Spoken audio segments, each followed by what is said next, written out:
یہ چار نفوس قدسیہ ہیں جنہوں نے سب سے پہلے حضور علیہ السلام کے دست مراد پر بیعت کی.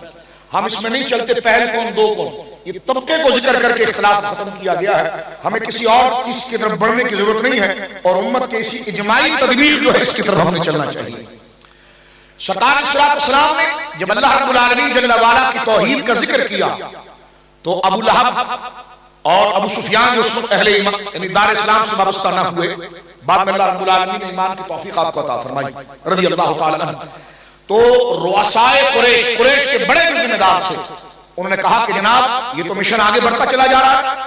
تو وہ سرکار علیہ السلام کے چچا جان کے پاس آئے اور چچا جان سے کہنے لگے کہ اپنے بھتیجے سے کہیے کہ جو یہ تبلیغ کر رہے ہیں اس سے ہمارے معاملات میں اختلاف پیدا ہو رہا ہے، برادریاں بٹ رہی ہیں، نسلیں بٹ رہی ہیں. پھر انہوں نے تھوڑا ہلکا اور ہولا ہاتھ رکھتے ہوئے یہ بات کی کہ آپ ایسا کریں کہ بھتیجے سے کہیں کہ جو باتیں وہ توحید کی اور ہمارے بتوں کی مذمت کی کرتے ہیں تو وہ گلیوں میں نہ کریں، محلوں میں نہ کریں، وہ اپنے اداروں کے اندر کر دیں تو ہم ان کے لیے جگہ بھی مہیا کریں گے، بات بھی دیں گے. اب دیکھیں یہاں پر بندے حضور نے ظاہری حالات پر تیار نہیں کیے، رب کے دیے ہوئے نظریے پر تیار کیے.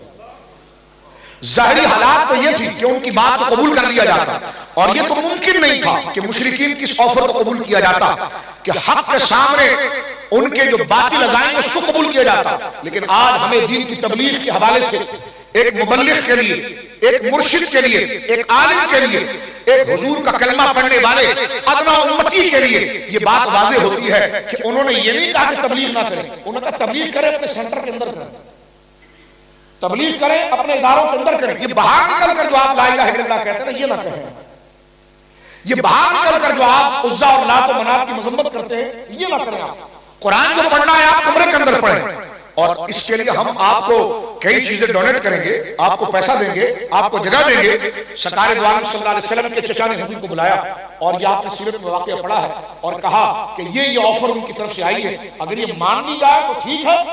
دیکھیے پہلے تو یہ ہو نہیں سکتا تھا، لیکن بفرض محال اگر ایسا ہوتا تو 40 میں 40,000 آدمی کلمہ پڑھ لیتے، لیکن نظریے پر کوئی نہیں ہوتا. سرکار دو عالم نے فرمایا چچا جان یہ مال کوٹھی بنگلہ دینا اپنی جگہ پر ہے، اگر یہ میرے دائیں ہاتھ پر سورج رکھ دیں اور بائیں ہاتھ پر چاند رکھ دیں تب بھی میں اندر بھی اور باہر بھی، گلی میں بھی بازار میں بھی کلمہ لا الہ الا اللہ کا ورد کرتا رہا. لوگ کم تیار ہوئے، 40 ہوئے، لیکن وہی 40 ہے جو 1500 سال سے اسلام موجود ہے. اگر 2 نمبر قسم کے لوگوں کو قریب کر لیا جاتا جو چڑھتے سورج کو سلام کرتے ہوئے قریب آتے ہیں. ہمارا معیار یہ ہوتا ہے نا کہ ہم نظریے کو نہیں دیکھتے، بندے کی شخصیت دیکھتے ہیں کہ جڑے کتنے لوگ ہیں ساتھ.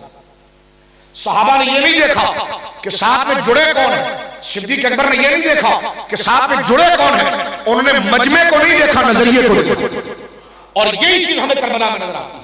حضرت حر کو دیکھیے آپ، تو حضرت حر جب حضرت امام علی مقام سے جڑ رہے ہیں تو مجمع کو نہیں دیکھ رہے. مجمع تو ان کا زیادہ ہے، 40,000 جو عام روایت ہے، مجمع تو ان کا زیادہ ہے، لیکن سامنے امام علی مقام کے ساتھ 70 یا 80 افراد ہیں. لیکن حضرت حر جو سب سے آخر میں امام علی مقام سے ملے اور مجھے اور آپ کو انہوں نے درس دیا کہ کثرت کو دیکھ کر فیصلہ نہیں ہوتا، نظریے کو دیکھ کر فیصلہ، نظریے کو دیکھ کر فیصلہ ہوتا ہے.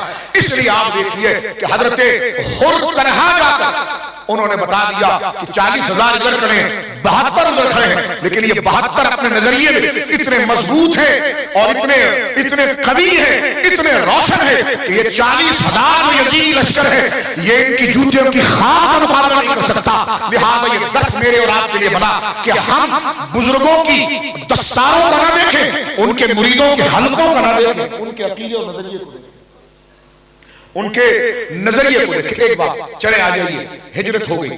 جب ہجرت ہوئی تو ہجرت کوئی بچوں کا کھیل تھا، وقت میرے پاس نہیں میرے دوستوں، موضوع میرا آگے کا ہے لیکن تسلسل میں نے اس کے ساتھ جوڑنا تھا.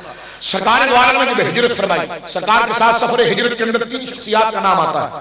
ایک تو میرے آقا خود، یعنی اور بھی لوگ ہوں گے لیکن کثرت کے ساتھ حضرت خلیفہ بلا فصل سیدنا صدیق اکبر ساتھ ہیں، آپ کے غلام حضرت عامر بن فہیرہ رضی اللہ تعالی عنہما یہ ساتھ میں ہیں. یہ کٹھن سفر جو ہے اللہ اکبر تقریباً 12 دن کے اندر طے ہوتا ہے.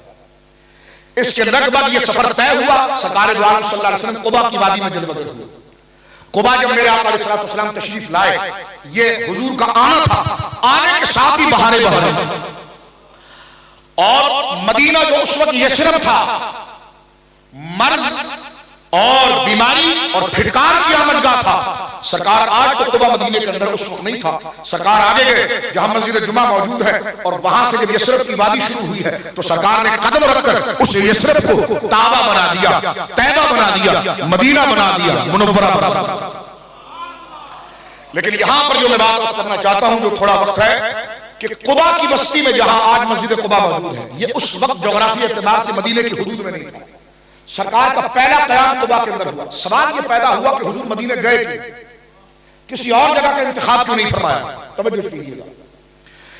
مدینے میں یہود موجود ہیں، دیگر اور موجود ہیں، تعصب میں لوگ موجود ہیں، کسی اور جگہ کا انتخاب کیوں نہیں کیا؟ اس میں سب سے پہلی بات یہ ہے کہ میرے آقا علیہ السلام نے جب اعلان نبوت فرمایا تھا، اس وقت سے لے کر 12 سے 13 سال تک منی کی سرزمین پر میرے آقا مختلف قافلوں کو تبلیغ فرماتے، اور حج ہر دور کے اندر مرکز رہا ہے.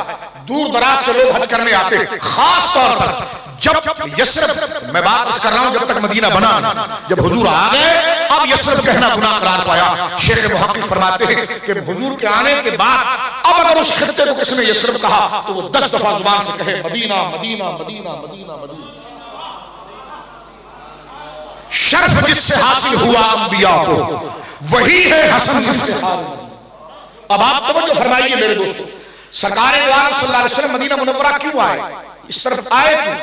تو جب حضور علیہ السلام مکہ مکرمہ کے اندر منی کی سرزمین پر مدینہ شریف ہجرت فرمانے سے پہلے 12 سال جب حضور تبلیغ فرما رہے تھے، تو آخری چند سالوں کے اندر یہیں سے بنو یہاں کے رہنے والے جو تھے اہل مدینہ، جو ان کے اعلیٰ قبیلے تھے اور اعلیٰ خاندان کے لوگ جو جس مذہب کے ساتھ تھے، جب انہوں نے سفر کیا اور وہ سفر کر کے مکہ آئے، منی میں حضور سے ملاقات ہوئی، تو حضرت سعد بن معاذ، حضرت معاذ بن جبل، اس قسم کے لوگ سرکار علیہ السلام کے دست پاک پر مسلمان ہوئے.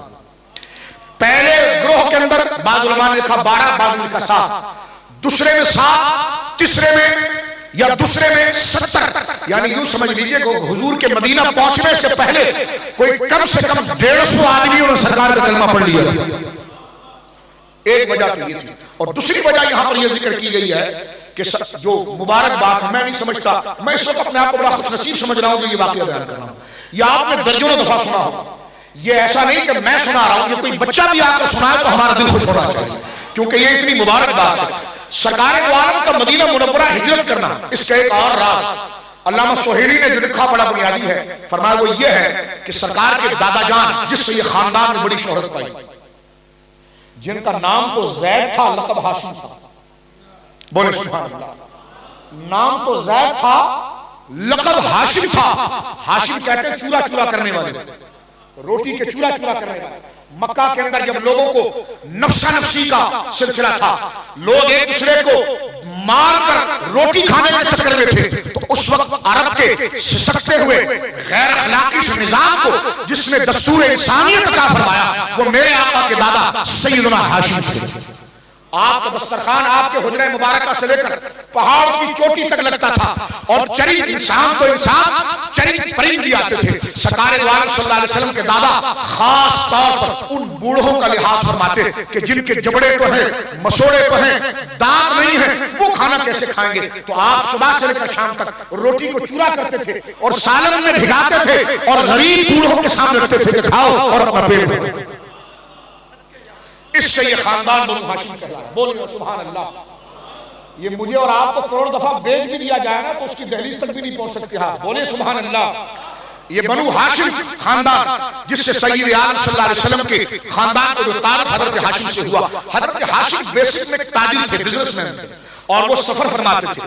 ملک شام کا سفر کرنے کے لیے جب حضرت ہاشم روانہ ہوئے تو آپ کسی مدینہ منورہ میں پہلے آئے. یہاں پر بنو نجار قبیلے کے اندر آپ کی شادی ہوئی، اور وہاں پر سرکار کے دادا حضرت عبد المطلب پیدا. تو حضرت عبد المطلب رضی اللہ، بات اور بھی کی جا سکتی ہے لیکن مجھے سر دس بتایا گیا کہ جو میرے ذہن میں آتا جا رہا ہے وہ میں آپ کے سامنے ذکر کر رہا ہوں. سرکار کے دادا حضرت عبد المطلب. بولیے سبحان اللہ.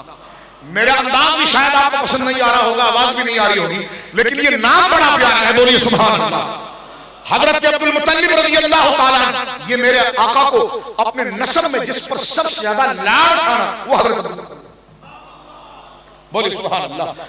بخاری شریف کے اندر موجود ہے جس وقت غزوہ حنین لڑی گئی فتح مکہ کے بعد، تو طائف کے بنو ثقیف اور حوازن کے قبیلوں نے جب حضور سید عالم صلی اللہ علیہ وسلم کے سامنے محاصرہ کس دیا اور بھگدڑ مچ گئی اور انہوں نے خاص جنگی حکمت عملی سے مسلمانوں کو گھیر لیا، اب تھا کہ سارے مسلمان مار دیے جاتے۔